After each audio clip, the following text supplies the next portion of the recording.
The driver discovered the rich girl's homework was riddled with errors. As a former child prodigy, he couldn't tolerate such elementary mistakes and stayed up all night correcting her problems. The next day, the professor praised Paula's work enthusiastically. She was the only one in the class to solve such advanced math problems. The girl couldn't believe it. Upon opening her book, she realized the driver had corrected everything. Now she was even more curious. How could such an ordinary man master mathematics, martial arts, and medicine? So she confronted the driver, demanding an explanation. He stammered that he'd copied the answers. She didn't believe him and ordered him to find the book he'd copied from at the library. But he claimed he couldn't locate it.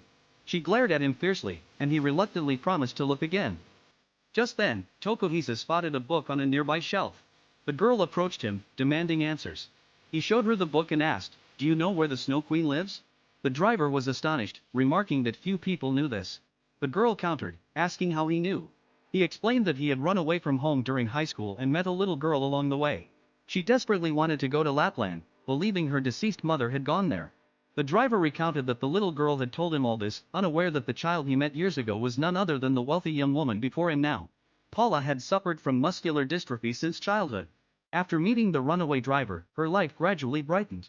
On the eve of her surgery, she made a promise with her big brother to meet at the amusement park. The next day, Paula slipped out of the hospital and went to the playground.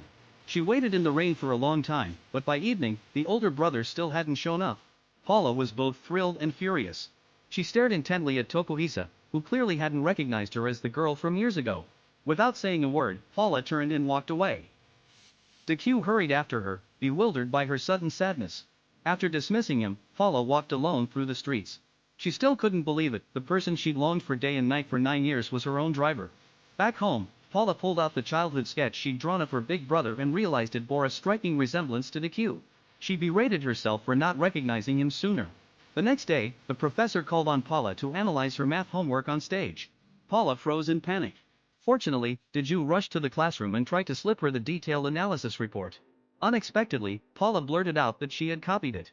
The professor didn't press the issue further and instead punished her by having her sing a song on stage. Just as Paula was drowning in embarrassment, Dagu raised his hand, volunteering to take her place and declaring himself her Dark Knight. He then strode confidently to the front and let out a blood-curdling howl that made Paula want to sink through the floor.